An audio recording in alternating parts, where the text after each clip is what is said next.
여러분 안녕하십니까?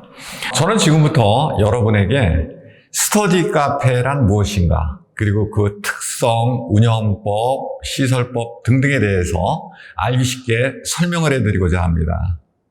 많은 분들이 스터디 카페가 요즘 우후죽순처럼 생겼다는 것은 잘 알고 계십니다만 그 정확한 개념을 이해를 못하는 분들이 많이 계십니다.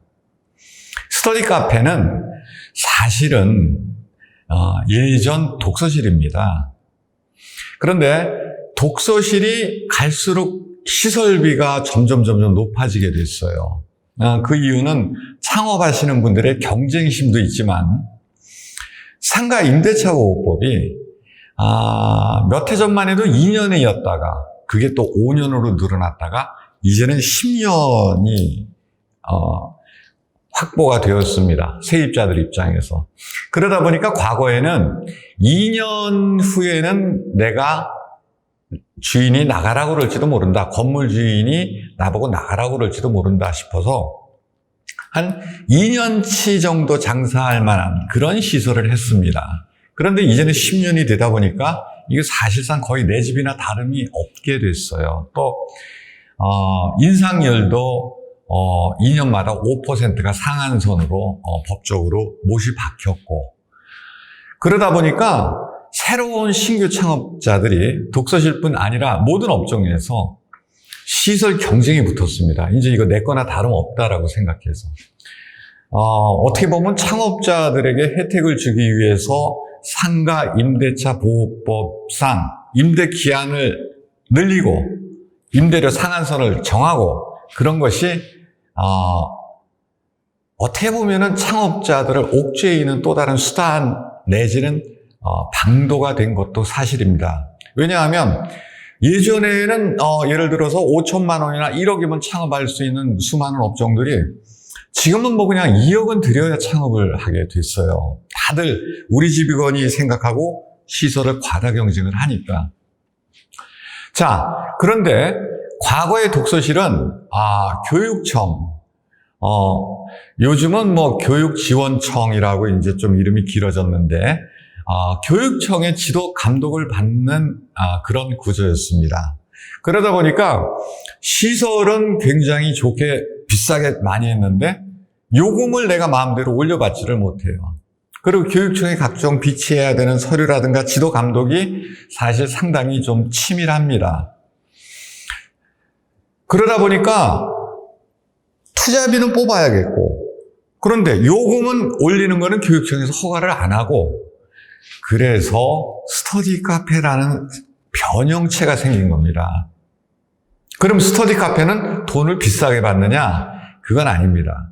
그런데 예전에 독서실은 좌석을 월정권으로만 또는 일일권으로만 팔았습니다.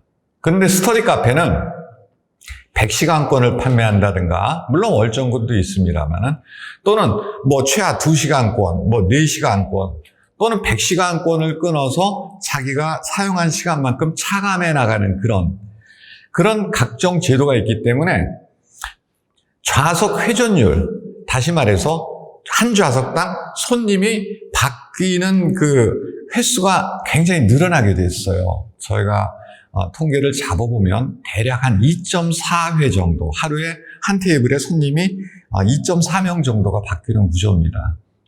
그러니까 점주 입장에서는 과거에는 교육청의 지도 감독을 받으면서 요금 규제를 받으면서 독서실을 할 때는 월정권 내지는 일일권을 판매해야 됐는데, 이제 스터디 카페가 되니까 하루에도 몇 번씩 손님이 바뀌면서 매출이 배 이상 올라가게 됐습니다. 그럼 이용객은 불리한가 하면 그것도 아니에요. 옛날에 이용객은 학교 끝나고 와서 기껏해야 서너 시간 공부하는 독서실을 월정권을 끊어야 됐는데, 이제는 100시간권을 끊고 하루에 2-3시간만 공부하고 그 시간만큼 차감해 나가는 제도이기 때문에 스터디 카페 이용 학생들은 비용이 절감되고 운영주는 수입이 높아지는 구조가 됐습니다. 그게 바로 스터디 카페의 효시인 것입니다. 즉, 독서실에 인테리어 시설 경쟁이 붙었고, 그 만큼 투자금을 회수하자니 교육청에 요금 제한이 있었고, 그래서 이 요금 제한을 나름대로 회피하고자 좌석 회전율을 높이면서 수입을 높이기 위해서 만든 것이 스터디 카페입니다. 또 많은 분들이 스터디 카페와 북카페를 혼동하십니다. 스터디 카페는 자기가 학습할 과제를 갖고 와서 자기가 공부하는 것이 스터디 카페입니다. 북카페는 일종의 도서관의 변형이라고 볼 수 있죠. 굉장히 전국적으로 반환되거나 낙장된 수많은 서적들이 있습니다. 그런 서적들을 아주 싼 가격에 수천 권, 그 시대에 유행하는 시집이나 소설집이나 산문집 같은 거를 수천 권을 갖다 놓고 커피를 마시면서 보고 싶은 책을 자유롭게 갖다가 보는 것이 북카페입니다. 사실 그거 누가 갖고 도망가도 북카페 주인 입장에서도 워낙 이게 낙장이나 파본들 위주로 또 중고 서적 가격으로 싸게 들어오기 때문에 뭐 커피 한 잔에 한 5, 6천 원에 팔면서 사람들 책 자유롭게 보게 해도 주인이 그렇게 손해를 보는 게 없어요. 그래서 스터디 카페는 자신이 와서 공부를 하는 곳이다. 자기 책과 교재를 갖고, 즉 독서실의 변형이다. 북카페는 그 시절에 유행하는 책을 비치해 놓고 원하는 책을 자유롭게 커피를 마시면서 볼 수 있도록 만든 도서관의 변형이다. 이렇게 이해하시면 되겠습니다. 이 차이점 오늘 설명드렸습니다. 감사합니다.